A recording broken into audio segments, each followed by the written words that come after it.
is the scope with regard to private individuals? Obviously, these jurisdictions fall under the federal government, but we saw that often there is a different impact on women and girls of the development of resources. A very brief response. The Honourable Member for Abitibi-Témiscamingue. I thank my colleague for her interest and knowledge on these issues that affect women, and she has given a good example. The government will be judged on its actions, and the Commission is a good example of that. Thank you. Statements by members. Déclaration de député. The Honourable Member from Nepean. Thank you, Mr. Speaker. The war in Sudan has killed over 13,000 people and about 33,000 injured. About 1.5 million Sudanese have fled the country as refugees. Few days back, the World Food Programme said it is receiving reports of people dying of starvation in Sudan, and almost 8 million people have been forced from their homes by the conflict. Health infrastructure has been destroyed. About 19 million children are currently out of school. We have a moral obligation to address the catastrophic humanitarian crisis in Sudan in a significant way. Canada, with its expertise, can actively participate in the forums that deal with the situation and provide support. Canada can also appoint a special envoy to closely monitor and follow up the developments. Thank you, Mr. Speaker. The Honourable Member from Calgary, Signal Hill. On January 16th, a young mother dropping off 2 of her 3 children at an elementary school in my riding was fatally stabbed by her estranged husband, and it was witnessed by the children. The killer, who was found dead a few hours later, had multiple breaches of restraining orders, had been released on bail several times on charges including sexual assault, and had a warrant out for his arrest on the morning of this tragic event. These children are now without parents and are emotionally scarred for life as a result of what they have witnessed.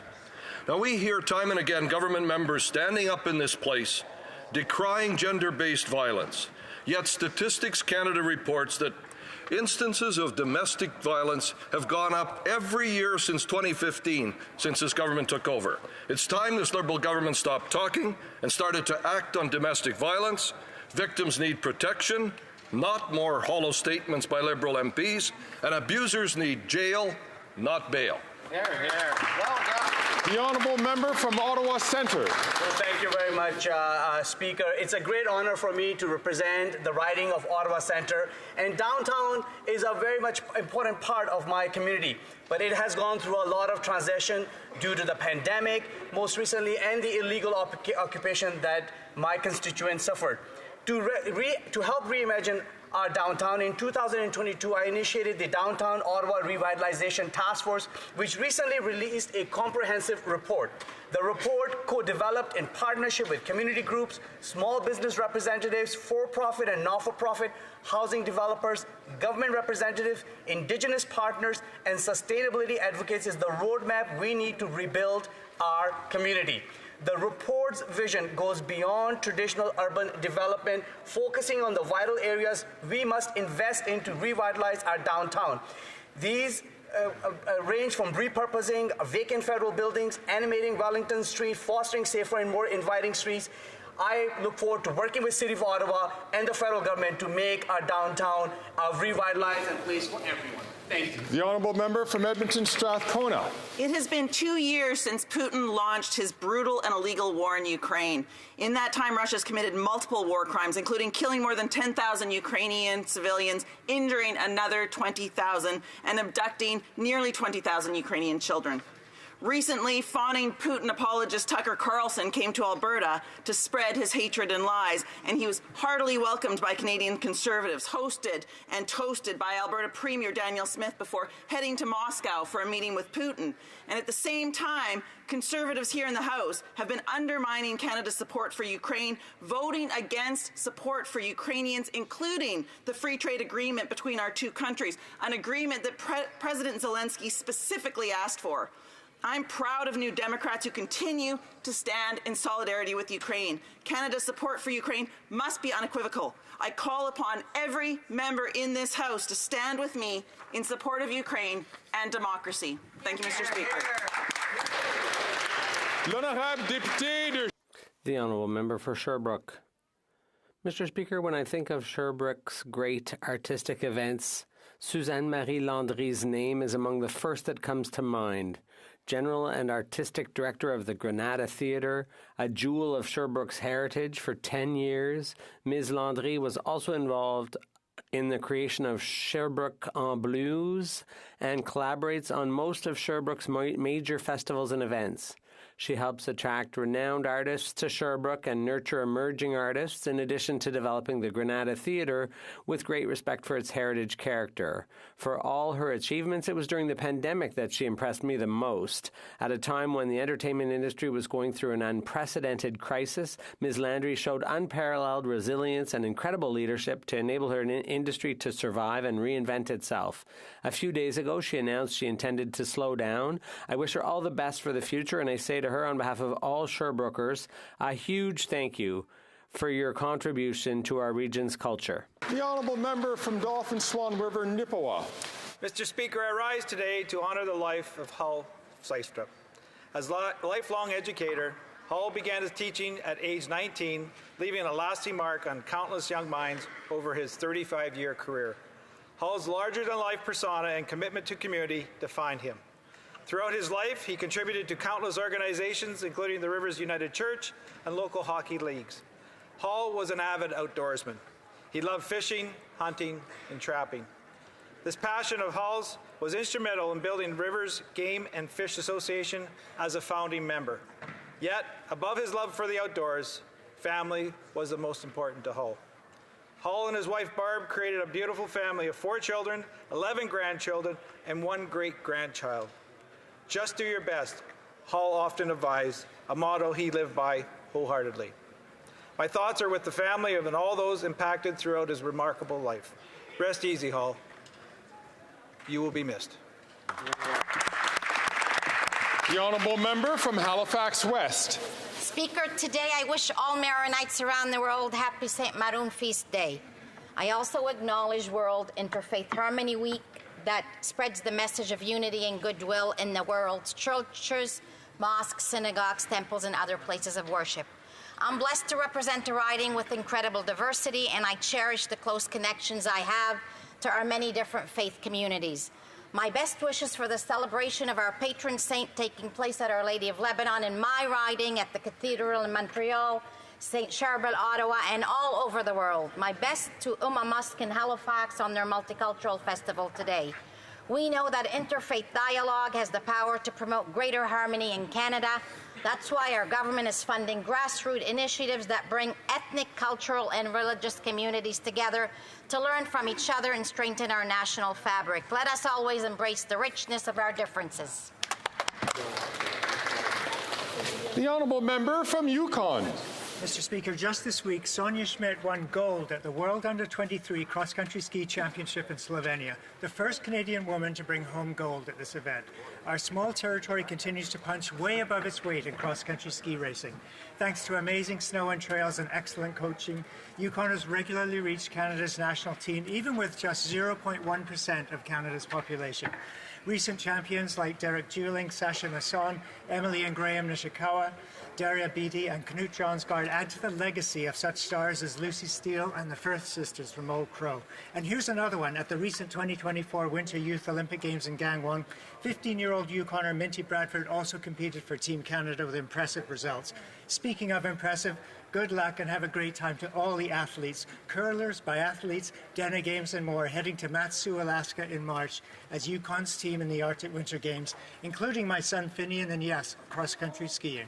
Go, Team Yukon, go. The Honourable Member from Calgary Centre. Mr. Speaker, Shen Yen Kuai Le. Tomorrow marks the official start of the Lunar New Year, the most important festival in Chinese and other Asian cultures.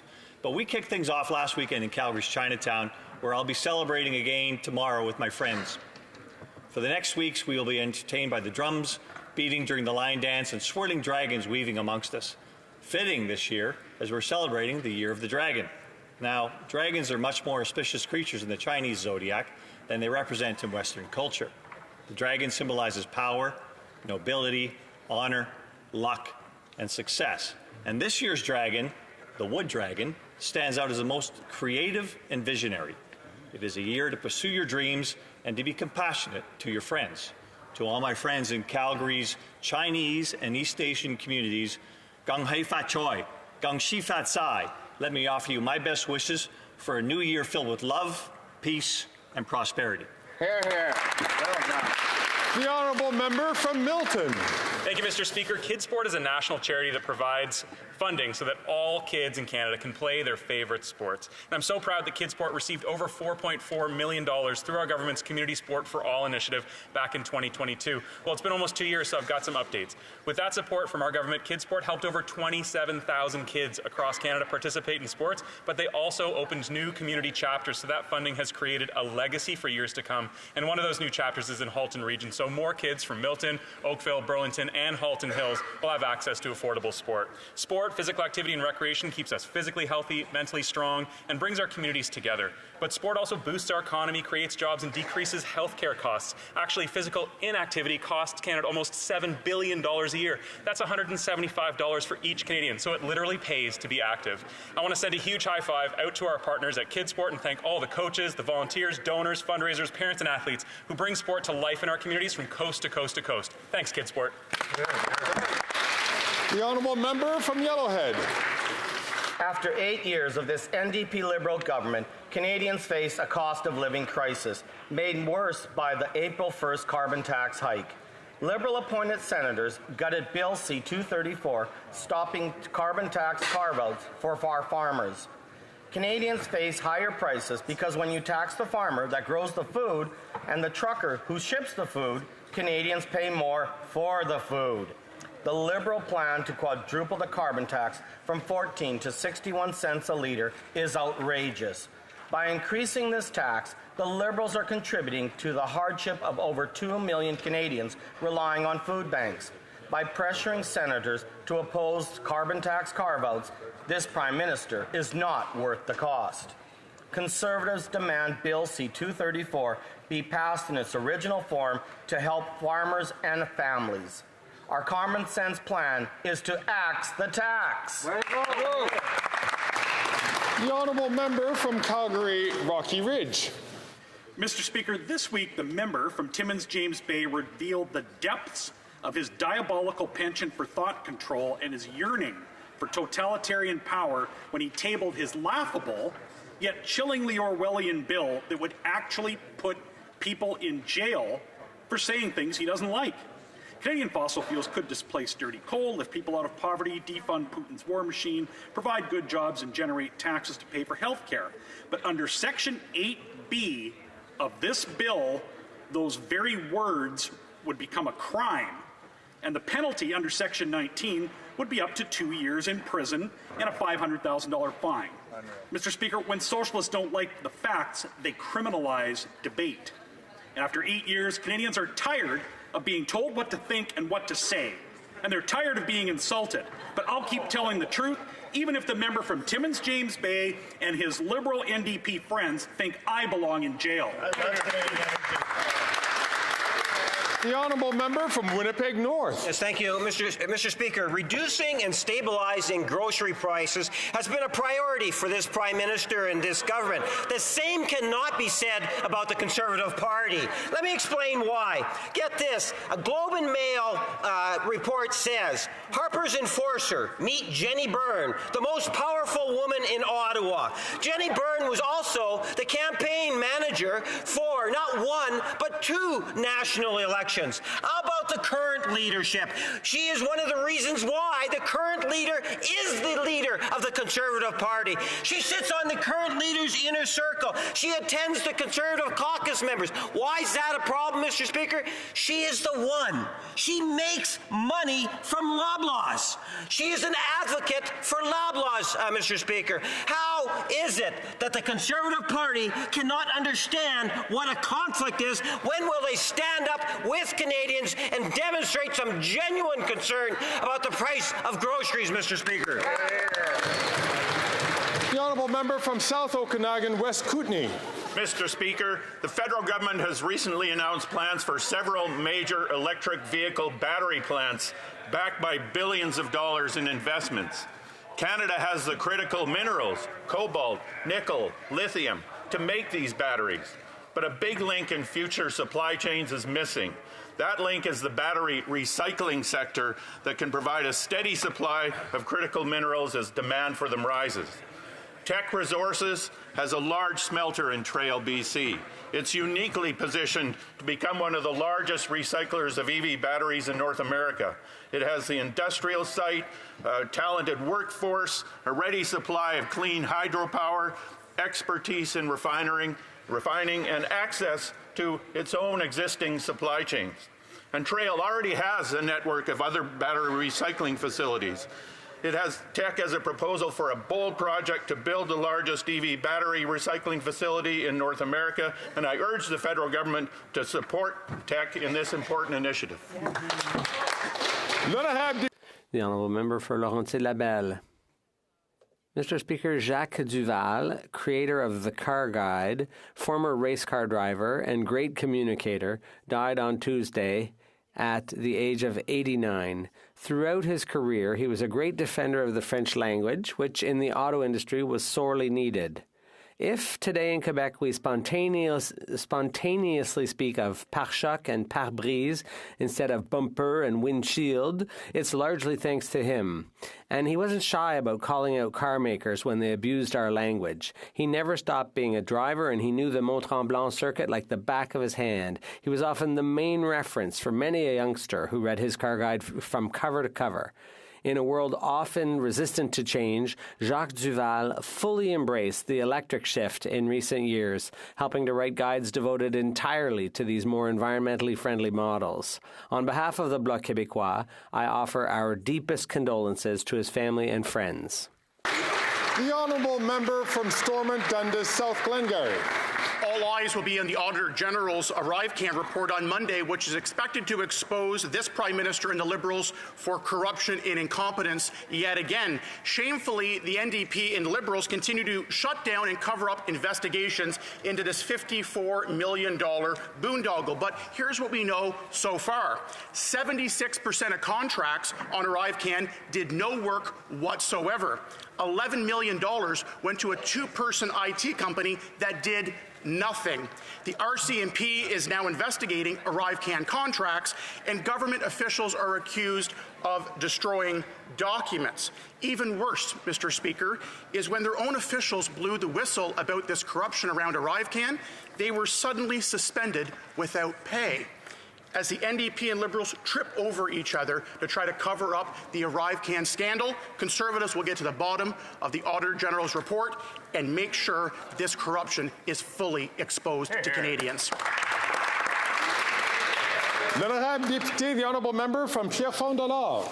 Mr. Speaker, February est le mois de l'histoire des February is Black History Month. We highlight the contributions of Black Canadians and Black excellence. In Pierrefonds-Dollard, we have a number of luminaries. Joan Lee is the president of the West Island Black Community Association. Through her leadership, WIPCA continues to be at the forefront of serving the needs of Black West Islanders. J'aimerais aussi souligner. I'd also like to give a shout out to the work of the director of the centre. And stable young people to build Canada's tomorrow. Earl Johnson is a long-standing member of our community. C'est le maire adjoint de Dollard. He's the deputy mayor of Dollard,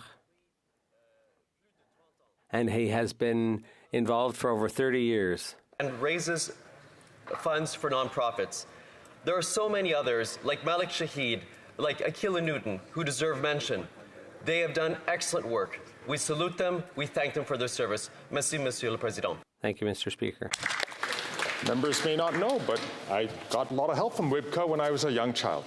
Anyhow, oral questions, questions orales. L'honorable député de Regina-Capelle. Honourable member for Regina-Capelle. After 8 years, the Prime Minister is not worth the cost or the crime, and now extortion is the latest crime wave plaguing our communities. When common sense Conservatives were in office, we toughened penalties for dangerous and repeat offenders, and as a result, the crime rate went down. Turns out when thugs fear getting caught, they commit fewer crimes. Extortion is up all across the country thanks to easier penalties and easier bail. Will the government finally admit the mistake of their previous crime legislation, adopt common sense Conservative policies to keep criminals off the street? The Honourable Government House Leader. Mr. Speaker, no surprise the Conservatives don't want to talk about the economy this morning because we've had a blockbuster of good news. The job numbers released today by Stats Canada show that Canada gained 37,000 new jobs in January. Unemployment is down to 5.7%, and get this, Mr. Speaker, wages have increased by 5.3% in January. Among women, 6.2%. We are bringing home big paychecks for Canadians who are all at work, Mr. Speaker. The Honourable Member from Regina Capel. Well, Mr. Speaker, it's no wonder the Liberals don't want to talk about crime because our communities across the country are becoming less safe. It's a direct result from the Liberal legislation which reduced penalties. Their bill C5 actually eliminated a mandatory jail sentence for people who commit extortion. As a result, extortion is up dramatically. Get this, Mr. Speaker, it's up 366% in BC. This is extortion. People are now losing their property and their money because gangsters are extorting them in Canada after 8 years of this Prime Minister. When will he put an end to a soft-on-crime approach? The Honourable Government House Leader. Monsieur le Président, c'est tellement des bonnes nouvelles qu'on va le... Mr. Speaker, it's such good news that we're going to repeat the good news in the other official language. In January, there was great news for Canadians. The economy, we created 37,000 jobs in January. The unemployment rate has dropped to 5.7%. Wages rose 5.3% in January. And for women in January, wages increased by 6.2%. We are giving Canadians good paychecks. We are here for Canada, Mr. Speaker. Just like to remind all members that as some previous speakers have put it, it's question period, not necessarily answer period. The Honourable Member from Regina Capel. This is a slap in the face to every single victim of violent and dangerous crime in this country. The Liberals are running around telling Canadians that they've never had it so good. Meanwhile, business owners and families are being extorted, Mr. Speaker, in Canada, a developed G7 country, now sees extortion rates as high as 218% up nationally, 262% increase in Ontario. And all the Liberals can do is get up and tell Canadians how good they've had it. When will the Liberals put the rights of victims first and honest Canadians and put dangerous criminals behind bars where they belong? The Honourable Parliamentary Secretary to the Minister for Public Safety. Mr. Speaker, far too Canadians have been experiencing this situation. It is precisely why the RCMP is seized with this issue, working directly with local police. Mr. Speaker, this is something we're seeing operating with organized crime. But what we also know is the Conservative tough talk on crime doesn't actually create the solutions and the results. We've seen that as they've cut funding to the RCMP to do this very work, to crack down on organized crime, but we're going to be there for Canadians. The Honourable Member for Beauce. Mr. Speaker, after 8 years of this government, house prices and rents have doubled. And according to the director of Le Bercail in Saint-Georges, Cathy Fecteau, the number of homeless people has also doubled. Everything has doubled under this Prime Minister, who is not worth the cost.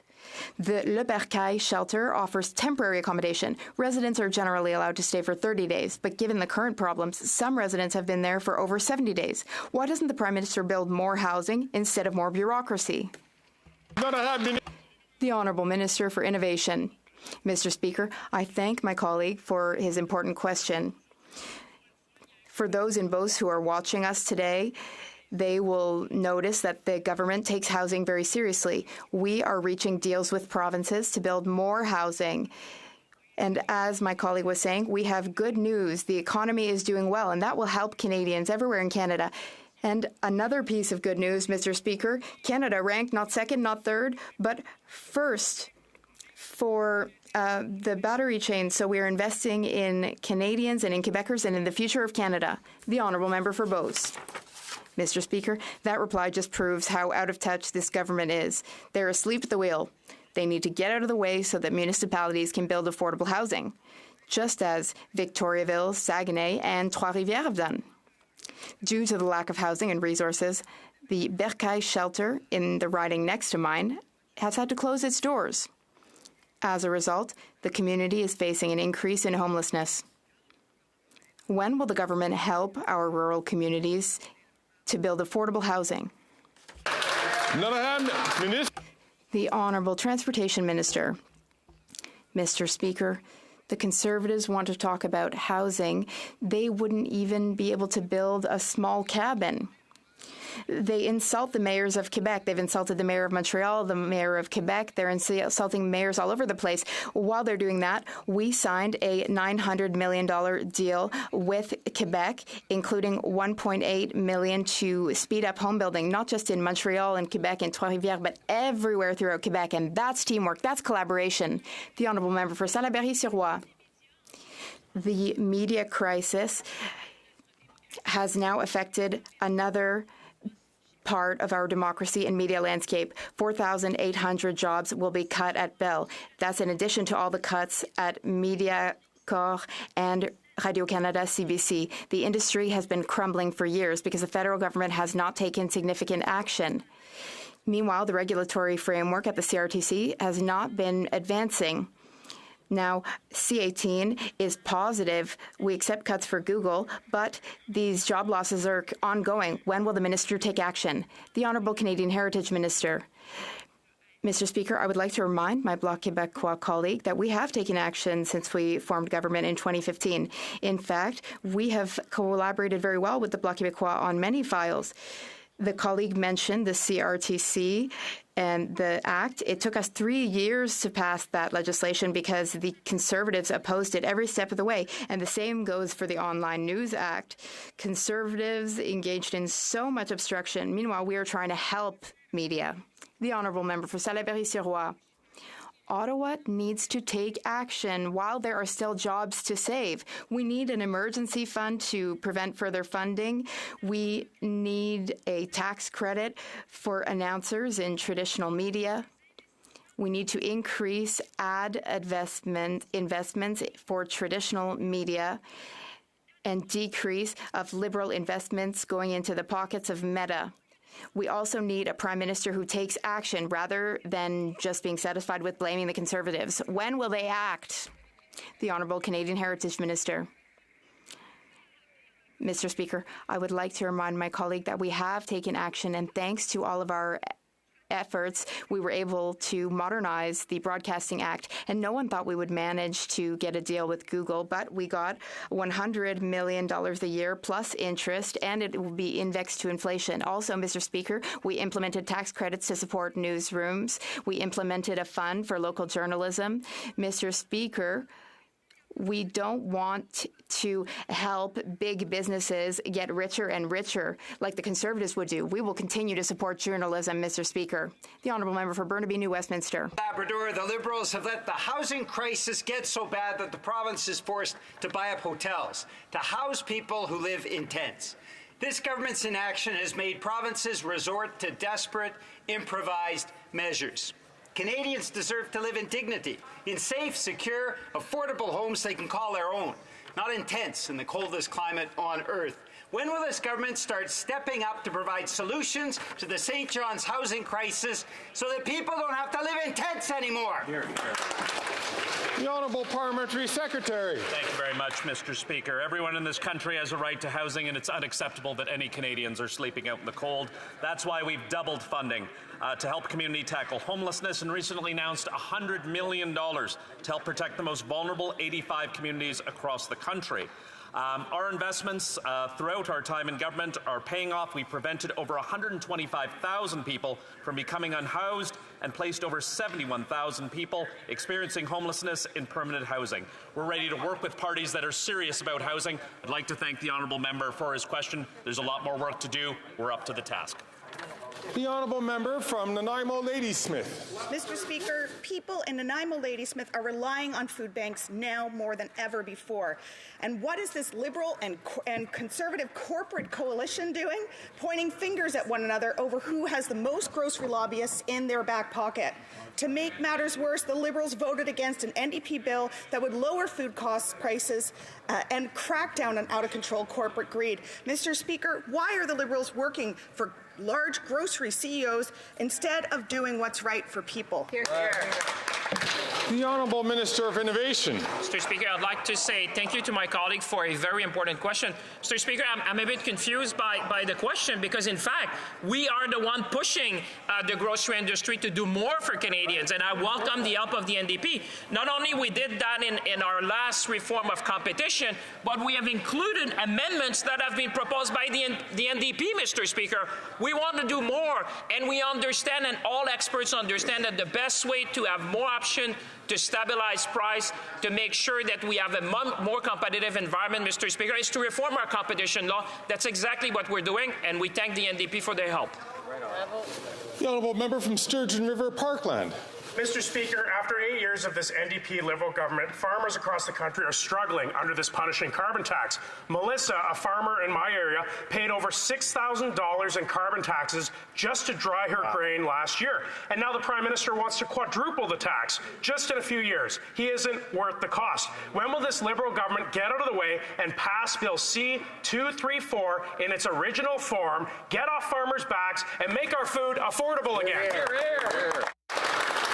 The Honourable Parliamentary Secretary to the Minister of Agriculture and Agri-Food. Thank you, Mr. Speaker. If the bill was so important, I would counsel my honourable colleague to let them know that 5 Conservative senators were missing in action when it came down to that important vote. What we're doing on this side of the House, we believe in climate change. I have yet to hear one single platform or policy related to climate change. 20% in 2021, 20% of grains didn't make it to market because of climate change. On this side of the House, we have a plan to fight climate change, and we have a plan to support farmers. The honourable member from Sturgeon River Parkland. Well, Mr. Speaker, that's rich coming from this government that relentlessly lobbied senators to block Bill C-234. Bill C-234 removes the carbon taxes off the farmers who grow our food. And we know inflation is hitting Canadians hard, whether it's housing, the cost of fuel, and food. Everything is getting more expensive under this NDP Liberal government. And after 8 years, Canadians know that this Prime Minister is not worth the cost. And the only way that Canadians will get the tax relief they deserve is by electing a common-sense Conservative government. So when will these Liberals call the election so we can axe the tax?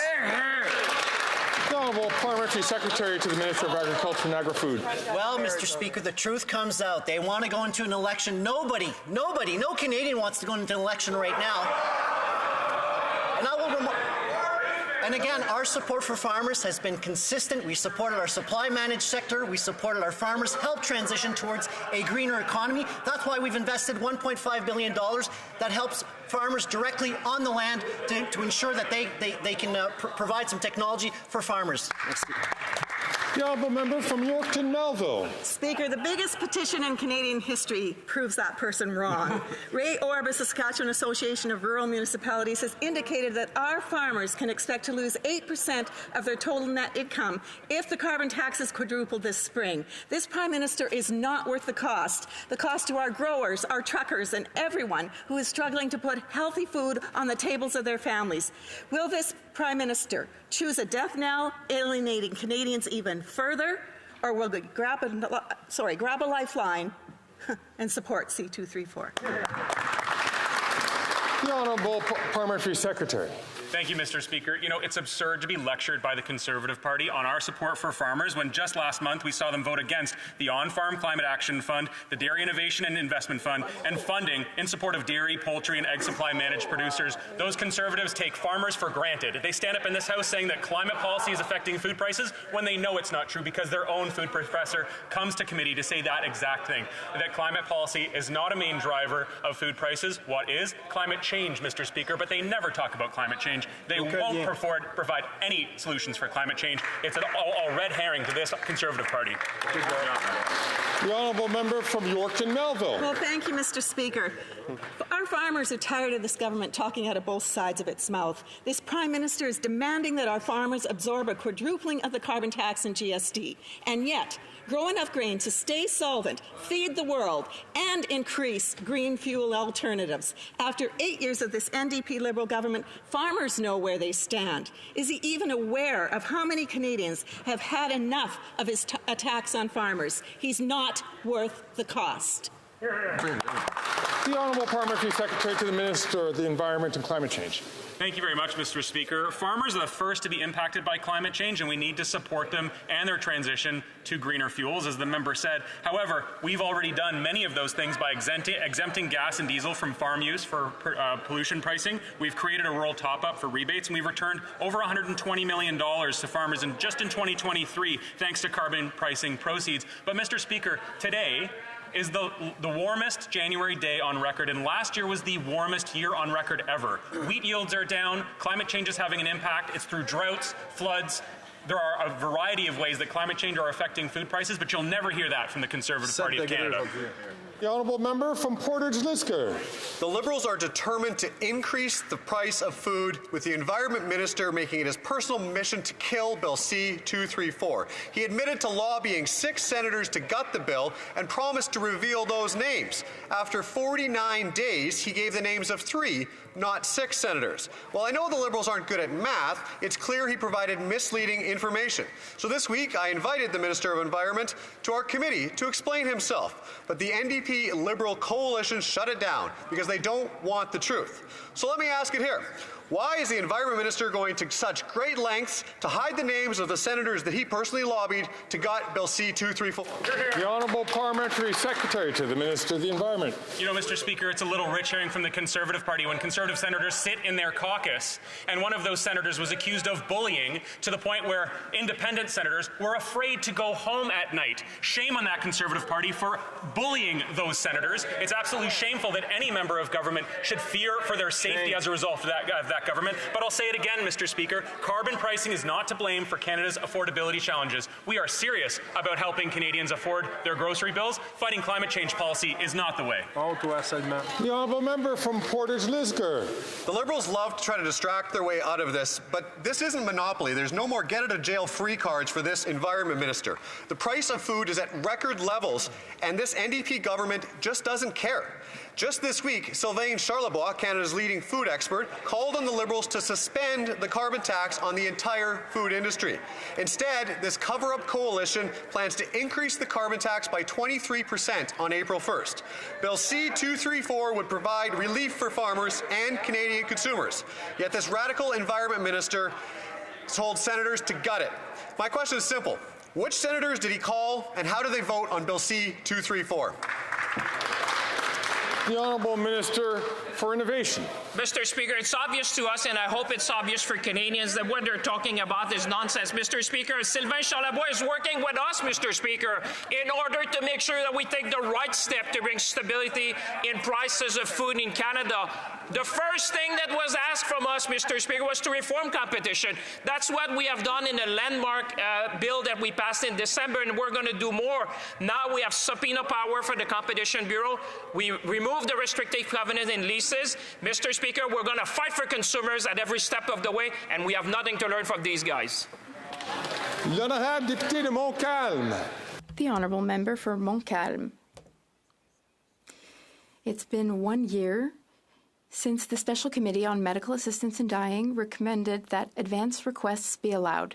Advance requests, in fact, there was a strong consensus for them among members of all parties on the committee. We must allow advance requests for those suffering from cognitive disorders such as dementia and Alzheimer's. For a year now, the federal government has been dragging its feet in implementing the committee's strongest recommendation. Why? The Honourable Transportation Minister. Mr. Speaker, Quebec is a leader when it comes to medical assistance in dying, and we know that MAID is very important to the Government of Quebec and to Quebecers, and it's important for the Government of Canada too. But we do need to reflect on this because legally it will be very difficult to move forward on this.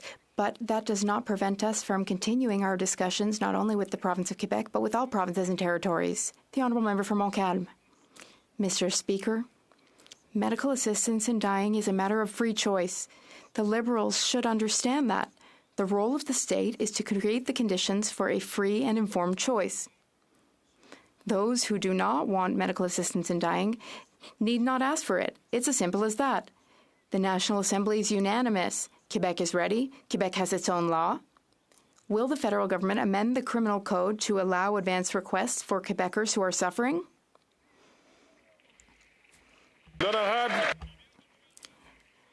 The Honourable Government House Leader. Mr. Speaker, of course, we are aware of all issues related to medical assistance in dying. I would like to repeat to my colleague and to the Parliament that we need a bill before this House. There is a deadline, March 17th, a deadline to suspend some things. But that deadline extension reflects a consensus from the mixed committee on MAID. Now, we will continue to study the matter of advance requests, but we do have our deadline. Wisconsin. Mr. Speaker, after 8 years of this Liberal NDP government, this Prime Minister and his carbon tax are not worth the cost.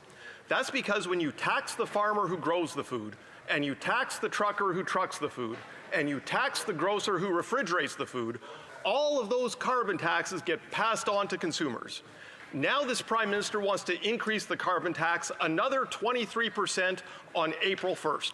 Mr. Speaker, when will this Prime Minister give Canadians a break and cancel his inflationary carbon tax? The Honourable Parliamentary Secretary to the Minister of Agriculture and Agri-Food. Thank you, Mr. Speaker.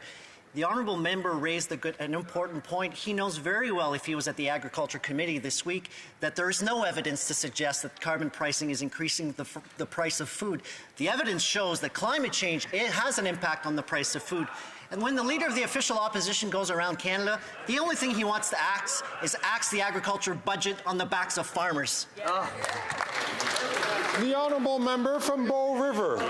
After 8 years of this NDP Liberal government, this Prime Minister is not worth the cost of groceries. A University of Saskatchewan study said Canadian farmers are at least 60% less emissions than the average of the world. I attended an irrigation conference this week of hundreds of farmers like Rob who told me it costs them tens of thousands in carbon tax to operate irrigation. And there is no rebate, and they all want it gone. When will the NDP Liberals give farmers and families a break past C-234 and axe the tax? Great question. Honourable Parliamentary Secretary to the Minister of Agriculture and Agri-Food. Mr. Speaker, slogans will not help farmers. On this side of the House, we've always believed that supporting farmers is important, and that's why we've invested 25% more in the agricultural budget, something that the leader of the official opposition cut while he was sitting at the cabinet table. Maybe the honourable member should have a conversation with the leader of the official opposition, because I haven't yet seen an agricultural policy from the Conservative Party of Canada. The honourable member from Central Okanagan, Similkameen Nicola. Mr. Speaker, after 8 years of this NDP Liberal government, Kelowna is in housing hell. Rents have doubled. Mortgage payments have tripled. Tent cities and long lineups of food banks are now commonplace. The housing minister touts investing millions in Kelowna through his Housing Announcement Fund, or HAF. Can the minister please share specifically how many homes in Kelowna, funded by last October's announcement, will start construction this year? Or has he been too preoccupied with polls, press releases, and photo ops, the point he's too clever by half? Parliamentary Secretary to the Minister of Housing, Infrastructure and Communities. Thank you very much, Mr. Speaker. I'm hoping the honourable member will come with me to 651 Cambridge Avenue in Kelowna to see a 75-unit construction, $4.6 million invested in the city of Kelowna that he voted against. Mr. Speaker, we're getting housing built in this country. Time and time again, the Conservatives pretend during this hour of the day during question period to care about housing, but when it comes to voting on funding, they're absent. They vote against funding, and they've promised that when they form government, they will cut all funds, raise taxes on builders. We're going to get the job done. We're serious about housing. The honourable member from Central Okanagan, Similkameen Nicola. You can't give a number because they didn't require it. Kelowna's half-action plan only refers to, and I quote, investments in affordable housing such as land acquisition, investments in housing-related infrastructure such as sewer and water, and investments in community-related infrastructure that supports housing such as sidewalks, bridges, and bike lanes. Does the Parliamentary Secretary understand that this joke of a program funds sewers and bike lanes but doesn't require the construction of a single home? Is he comfortable the only housing from this $30 million might be a bridge for someone to sleep under? No. The Honourable Parliamentary Secretary to the Minister of Housing, Infrastructure and Communities. Glad to get up to talk again about Kelowna, $31.5 million for 20,000 homes over the next 10 years. And Mr. Speaker, how did that member vote? He voted against. Time and time again, the Conservatives stand up in this place and vote against getting housing built in this country. We know there's a supply crisis in this country on housing. The Conservatives don't want to build a single house. It's unfortunate, Mr. Speaker, how unserious they are about this crisis. We're ready to get the job done. We're getting the job done. I'd like to encourage all members, all ministers, to please wait your turn to answer the question that's asked so that we can all hear the answer. The honourable member from Courtenay, Alberni. In just 2 days, Belleville has seen 23 drug poisonings. They've declared a state of emergency because the mayor says emergency services and funding are stretched too thin. The toxic drug crisis keeps getting worse while the Liberals take a patchwork approach. Then there's Conservatives who spread harmful disinformation instead of offering real solutions. 42,000 people have died since 2016. We need a coordinated, compassionate, and integrated response. When will the minister finally declare the toxic drug crisis a national public health emergency? The Honourable Parliamentary Secretary. Of course, our heart goes out to the people of Belleville and their loved ones impacted by this crisis. We agree with the Mayor, this is a horrible crisis. Minister Sachs has spoken with Mayor Ellis to discuss how we can work together alongside the Government of Ontario, guided by our compassionate and comprehensive approach. People who use substances, their families and communities need us to use every tool at our disposal. The honourable member from Edmonton, Strathcona. A year ago, a tailings pond at Imperial Oil's Curral site in northern Alberta overflowed. It spilled 5.3 million litres of cancer-causing toxins into the environment, and even worse, it was shown that the pond had been leaking for years and is still leaking. And both Imperial Oil and the Alberta Energy Regulator knew, but they didn't tell the community. And what has this government done to hold Imperial Oil or the AER accountable for this disaster? Nothing. When will the minister do his job and make sure that the land and water that Albertans depend upon is finally protected? Hear, hear. The Honourable Parliamentary Secretary to the Minister of the Environment and Climate Change. Thank you very much, Mr. Speaker. I greatly appreciate the advocacy from the member on the environment and protecting the environment. She's absolutely right, and that's why the Environment Committee called CEO Brad Corson to committee once again just before the holidays, Mr. Speaker. I had the opportunity to hold his feet to the fire, tell him that Canadians are not satisfied with their environmental protection strategy, if you can call it that, Mr. Speaker. The Athabasca River deserves better protection, and the 5.3 million litres of tailings that have leaked into that river are causing poisonings, they're causing deaths, it's causing environmental destruction, and Imperial Oil must clean up their mess. The Honourable Member for Saint Laurent. Mr. Speaker, as a member of the Aerospace Committee, I was delighted to take part this week in an event organized by the aerospace industry in Canada. This industry is a strength for our economy, our workforce, and our global growth. Can the Minister of Innovation talk about the importance of this sector in Quebec and across the country, as well as the way in which we will continue to support the work being done by that industry? Thank you. The Honourable Minister of Innovation. Mr. Speaker, I want to thank my colleague, the member, for her leadership when it comes to the aerospace industry. Not only is this one of the most innovative industries, but also one of the most important ones in the country. It employs approximately 210,000 people across the country. Last year, our government announced a historic investment, $350 million for the aerospace industry in the country, Mr. Speaker. And not only will we have a strong industry, but we will have one of the greenest industries. And we have already indicated that we will have a national aerospace strategy to serve the interests of the nation. From Stormont Dundas, South Glengarry. After 8 years of this Liberal NDP coalition, Cornwall is no exception to the housing hell Canadians are facing. Rents and housing costs have doubled, and new homes and rentals getting built are desperately needed. And here's the worst part. Cornwall is finalizing plans for a 500-unit residential project, but is being blocked by a gatekeeper, this Liberal government. Transport Canada has dithered for 8 years on plans to transfer an intersection that would allow the entrance for this new project to be built. Will the Housing Minister tell the Transport Minister to stop blocking this important residential project for Cornwall? The Honourable Parliamentary Secretary to the Minister of Housing, Infrastructure and Communities. Mr. Speaker, we've been working with municipalities across the country to get housing built. 30 deals under the Housing Accelerator Fund to build 500,000 additional units of housing. But where are the Conservatives being found on this, Mr. Speaker? Absent. They voted against. They're going to cut our GST cut on purpose-built rentals. They're going to increase taxes on home builders. They're going to cut the funding and deals we have with municipalities. They do not understand the complexity of the housing crisis. They're going to take us back. We need to build more supply, not Conservative cuts, which is what they are promising. The Honourable Member from Stormont Dundas, South Glengarry. What a sad state of affairs with these Liberals. After 8 years of dithering and delaying and working with local partners to actually get something done, they don't even know what they're talking about. They couldn't even acknowledge the local issue after 8 years of trying to actually get this done. It is one parcel of land at an intersection of Brookdale and Water Street in Cornwall that everyone's in agreement on. The Grand Chief of Akwesasne, the Mayor of Cornwall are all on board and want to get this transferred so shovels can get in the ground right away. Will the Liberals finally get out of the way, transfer the intersection so housing, 500 units, can finally get built this year in Cornwall? It's not that hard. It's not that hard.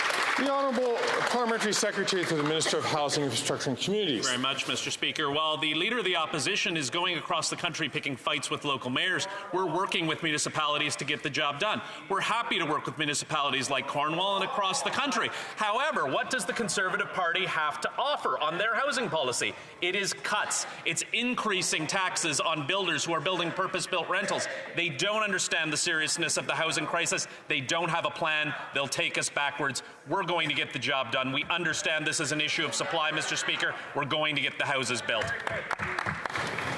The Honourable Member for Montmagny-Lilley, Kamouraska, Rivière-du-Loup. After 8 years, this government is not worth the cost. The cost of housing has doubled in 8 years. After all the years in government and all the money they announced, housing starts have dropped, particularly last December when housing construction in Canada dropped by 28%. Will this government follow our common sense ideas, as with car theft, and put in place as quickly as possible these ideas? To the Minister of Housing, Infrastructure and Communities. Thank you very much, Mr. Speaker. Again, we see the Conservatives during the hour of question period pretend to care about housing, to bang their fists on the table, to demand more work on the file. But when it comes to actually voting on housing funding, they stand up and vote against, time and time again. The government of Canada has invested $900 million in the province of Quebec. How did that member vote, Mr. Speaker? He voted against it. Wow. The Honourable Member for Montmagny-Lilley, Kamouraska, Rivière-du-Loup. Mr. Speaker, instead of consultations and announcements, here are some common sense ideas to tackle the problem. Selling federal lands and buildings to build housing, giving bonuses to municipalities that issue permits faster, and reduce bureaucracy. CIBC said in a report published yesterday that in order to lower housing costs, 5 million housing units and homes will need to be built over the next 6 years. That's a lot of construction. Will this government use our common sense ideas to resolve the housing problem crisis for once and for all? The Honourable Minister of Transport. Well, if they're asking us to use good ideas like insulting the mayors, then no, it doesn't work like that. On the contrary, they should support and applaud the federal government's efforts to cooperate with the government of Quebec. There's $1.8 billion for projects in their regions. They'll have it across Quebec. So if they're just going to complain, we're going to continue working for Canada and Quebec. The Honourable Member for Rivière-des-Mille-Îles. Thank you, Mr. Speaker. We won't give up on having a monument for the Canadian Armed Forces in Afghanistan. This week, CBC Radio Canada revealed that the Department of Veterans Affairs had warned the government that it was tarnishing its reputation by excluding the Douse team, which won the competition. Of course, it is ruining its reputation. It's ruining it with all these design firms around the world which know that Canada fudges the results. It's done it with veterans by pretending to speak in their name with a biased fake poll. Will it backtrack and grant the winning team, the doused team, the contract? Mr. Speaker, the National Monument to Canada's mission in Afghanistan reflects the sacrifices of 40,000 Canadian military, police, and civilians. We listened to over 12,000 veterans and their families in a survey, and overwhelmingly the majority of those responded were veterans, and they wanted the Team Stimson design, and it says it best reflects their input. And when it comes to honoring the sacrifices of our veterans, we must listen to them. And we did, and will continue to do so. The Honourable Member for Rivière-des-Mille-Îles. Mr. Speaker, the competition jury had their fake poll in their hands, and they still picked the Douse team. The jury did a good job in doing so because the Léger firm completely destroyed it. Here is Léger. This consultation does not represent in any way the opinion of the Canadian Armed Forces members, members of the families of the Canadian Armed Forces members, and the Canadian population. I would add that their poll underrepresents Francophones, as is often the tradition in Canada. Will the government grant the contract to the winning team, Doused, and put an end to this type of situation? Secretary to the Minister of Veterans.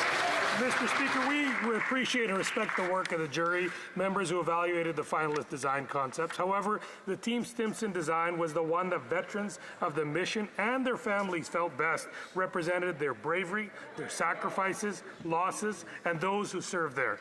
The results of the consultation, which are public, are clear, and it is important that we listen to our veterans. The Honourable Member from Calgary, Nose Hill. After 8 years of the Liberal government, towns that used to be peaceful are being terrorized by foreign gangs that threaten our neighbourhoods with violence and arson. And the rate of extortion across Canada is up a whopping 218%.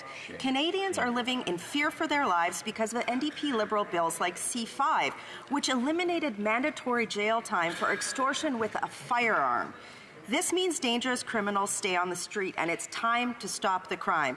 Will the Liberals reverse this dangerous bill that keeps dangerous criminals on the street? Hear, hear. Well, the Honourable Parliamentary Secretary to the Minister of Public Safety. Mr. Speaker, I find it interesting that the members opposite bring up issues around firearms and safety in our communities when they actually just over 60 days ago voted against $80 million for the RCMP that would specifically go to supporting the work of the RCMP on guns and gangs and organized crime. Mr. Speaker, we are taking the issue of extortion very seriously. This is why the RCMP are working with local police, and the Conservative cuts wouldn't solve this issue. The Honourable Member from Calgary, Nose Hill. But 8 years ago, under the last Conservative government, extortion was down. It was 5 times lower, and the budget was balanced. And the Mayor of Surrey has taken note in a letter pleading with the Liberals to do something about the explosion of life-threatening extortion in her community. She said she has terrified people in her community. Conservatives will restore mandatory minimum sentences for convicted extortionists, stop the crime explosion rate that is terrorizing Canadians across the country. Will the Liberals? Hear, hear. The Honourable Parliamentary Secretary to the Minister of Public Safety. Mr. Speaker, the Conservatives' tough on crime talk doesn't result in action. But what we are doing is taking concrete steps to deal with extortion and organized crime in this country. I said earlier that just 60 days ago, those very members voted against $80 million to support the work of the RCMP. Terrible. Cuts have consequences, and the Conservatives have not learned their lesson that when it comes to dealing with safety in this country, we need to invest in the expertise of our police forces.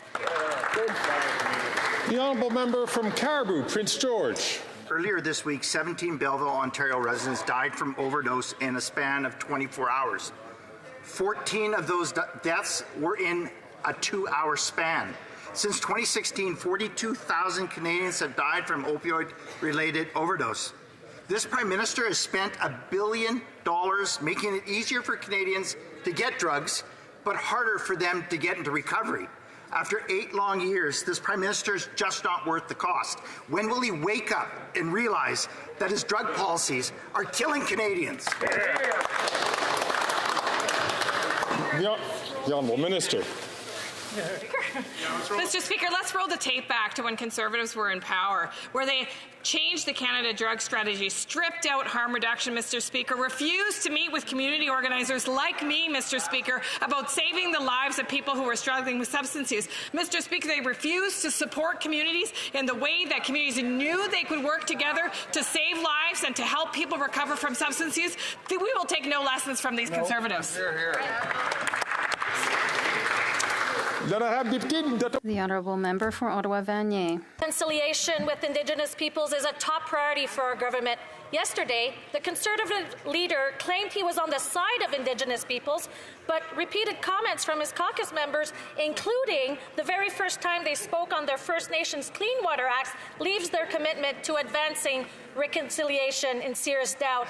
And I'm proud to be part of a government that is working to create growth and opportunities so that everyone has a fair chance to succeed. To the Minister of Indigenous Services, how is our government already working on economic reconciliation? The Honourable Minister for Indigenous Services. Thank you very much, Mr. Speaker, and thanks to my colleague from Ottawa-Vanier for her allyship to Indigenous reconciliation and peoples. It's a well-known saying, Mr. Speaker, that when people show you who they are, believe them. And so a few lines in a press conference doesn't change the Conservatives' track record on reconciliation, including just a few days ago. When you look at the stereotypes that the Member of Parliament from Saskatoon Wildwood was actually expressing here in the House of Commons. Yesterday, we brought together Indigenous leaders and some of the biggest players in the financial sector to speed up opportunities for economic growth. And as John Davey, VP at Scotiabank, put it, it's about putting power in the hands of Indigenous business. I hope the Conservatives will get on board. The Honourable Member from St. Albert, Edmonton. Mr. Speaker, after 8 years, this NDP Liberal government is not worth the cost of their $54 million Arrive scam debacle. $11 million went to a company that did no work. 76% of contractors did no work, and the app itself didn't work. And now we learn that these Liberals awarded nearly $350,000 in bonuses to senior executives who presided over this corrupt mess. What the hell is going on? Disgrace. I would like to remind members, please, to be very concerned about the language that they use. I know the Honourable Member normally doesn't use such language, but I do ask all members to be mindful of the language that they employ in this House. The Honourable Parliamentary Secretary to the Minister for Public Safety. Mr. Speaker, once again, we have concerns about some of the initial reporting, but Mr. Speaker, we designed the ArriveCan app to help Canadians during the global pandemic. But with that being said, we will never risk the integrity of our procurement process. Any contracts that the government issues, we expect to be issued properly. Mr. Speaker, Speaker, the president of the CBSA has already put in some interim changes on the procurement process, and we look forward to the results of the full investigation. The honourable member from Leeds, Grenville, Thousand Islands and Rideau Lakes. Well, last week at committee, we learned that the Liberal government knew about conflicts of interest at their billion-dollar green slush fund, with $150 million that's been embezzled. After 8 years, we know that this Prime Minister certainly isn't worth that cost. Members at the Ethics Committee will have the opportunity to call witnesses, including ministers and officials who now have demonstrated a changing story between what we've heard in terms of facts and what they've spun in terms of narrative. How will the cover-up coalition vote on exposing these truths? The Honourable Minister for Innovation. Mr. Speaker, actually, I'm very happy that the member asked the question because it helps me to remind Canadians that the Conservative, Mr. Speaker, are not only against climate change, but now they're against institution of Parliament, and they're against helping our small and medium-sized businesses, Mr. Speaker. On this side of the House, Canadians should know we believe that we need to fight climate change.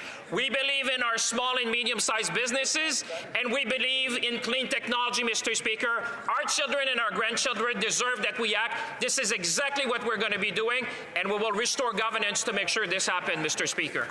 The honourable member from Leeds, Grenville, Thousand Islands and Rideau Lakes. Well, Mr. Speaker, what Conservatives believe is that when Liberals know about embezzlement by their insiders to the tune of $150 million at their billion-dollar green slush fund, is that there must be accountability. This minister and his predecessor were aware of the allegations and knew of the facts of conflicts of interest because they were told, but they did nothing about it until they were caught. Their members, NDP members and Bloc members, are going to have the opportunity to vote on a motion to open this study at the Ethics Committee. So will they continue the cover-up, or will they stand for accountability with Conservatives? The Honourable Minister for Innovation. Speaker, Canadians who are watching that this morning, and I'm sure there are many, should be really worried about these Conservatives. Not they're attacking anyone who's going to fight against climate change, but even more, Mr. Speaker, what you're seeing on display and Canadians watching at home, they're going to attack institution of Parliament, Mr. Speaker. The entity they're talking about was created by Parliament, Mr. Speaker. On this side of the House, like I said, we believe we need to fight climate change. We believe in small and medium-sized businesses, and we believe we need to invest in clean technology to ensure a better future for our children. The honourable member from Cloverdale, Langley City. Mr. Speaker, Bill S5, Strengthening Environmental Protection for a Healthier Canada Act, received royal assent on June 13th. This bill modernizes the Canadian Environmental Protection Act by recognizing the right to a healthy environment as provided under the Act, strengthening Canada's chemicals management regime, and increasing transparency in the way that it is administered. Our government is working to implement the modernized Act through several initiatives. There will be opportunities for public input and participation in these different initiatives. Can the Parliamentary Secretary to the Minister of Environment and Climate Change update this House on the implementation? Thank you. The Honourable Parliamentary Secretary to the Minister of the Environment and Climate Change. Thank you, Mr. Speaker. I'd like to thank the member from Cloverdale, Langley City for all the work that he did to advance the Canadian Environmental Protection Act. That's an implementation framework that will be developed within 2 years of the royal assent of Bill S5, and through robust engagement with opportunities to continuously improve that framework, we're engaging with Canadians. And yesterday, a discussion document was published for public comment and feedback, and now Canadians from coast to coast to coast can provide feedback on the document during our 60-day public comment period between now and April 8th, 2024. Thank you, Mr. Speaker. The honourable member from South Okanagan, West Kootenay. Mr. Speaker, everybody knows that my riding makes the best wine in Canada. But January's extreme cold snap caused widespread damage to grape and fruit crops for the second year in a row. Some grape growers have experienced 100% loss of their vines. And on top of that, smoke taint from the now annual forest fires continues to affect many vineyards. Without government help to replant their vines, many wineries could be forced to close. So will the minister provide assistance to help BC grape growers and wineries survive climate change? The Honourable Parliamentary Secretary to the Minister of Agriculture and Agri-Food. Thank you, Mr. Speaker, and my heart goes out to grape growers in BC and across Canada. I know in Nova Scotia they've gone through climate change events. Obviously, this is a serious issue. We've been there to support the wine sector previously and will continue to be there to support the wine sector in the future. The Honourable Member from Kitchener Centre. Mr. Speaker, with 5 former World Junior players now formally charged with sexual assault, a dark cloud hangs over the sport so many of us love. One solution is anti-sexual violence training like that which the Sexual Assault Support Centre of Waterloo Region has delivered to athletes since 2015. Last year, myself and others advocated to reallocate the millions to Hockey Canada to fund these trainings without success. This year, this government has another chance to step up and help root out the toxicity in hockey by funding these critical trainings and pushing Hockey Canada to do the same. Will they do it? The Honourable Parliamentary Secretary to the Minister for Amateur Sport. Thank you, Mr. Speaker. First, I'd like to acknowledge the incredible strength, resilience, and courage of athlete survivors across this country who have come forward to tell their stories for a better sport system. How hockey has been governed in this country and the culture of sport and hockey are of great concern to all of us. Our government takes allegations of abuse, maltreatment, and sexual violence very seriously, and that's why our government has launched the Future of Sport Commission. Mr. Speaker, sport is a power of good in this country, and we'll continue to make sure that sport does all that great work across this country that it can while building a stronger, more resilient sport system. Thank you, Mr. Speaker. And so brings the end to question period. Routine proceedings. Tabling of documents. Introduction of government bills. Déclaration de ministres. Statements by ministers. Rapport de délégation. Reports from interparliamentary delegations. Prestation de rapport de. Presenting reports from committees. Dépôt de projet de loi émanant des députés. Introduction of private members' bills. First reading of Senate public bills. L'honorable député de. The honourable member for Mr. Blanchet-Jonquière, seconded by Mr. Beaulieu, moves that the 5th report of the Standing Committee on Science and Research, presented on Thursday, June 15, 2023, be concurred in. Debate. The honourable member for Rimouski-Neigette, Témiscouata-les-Basques.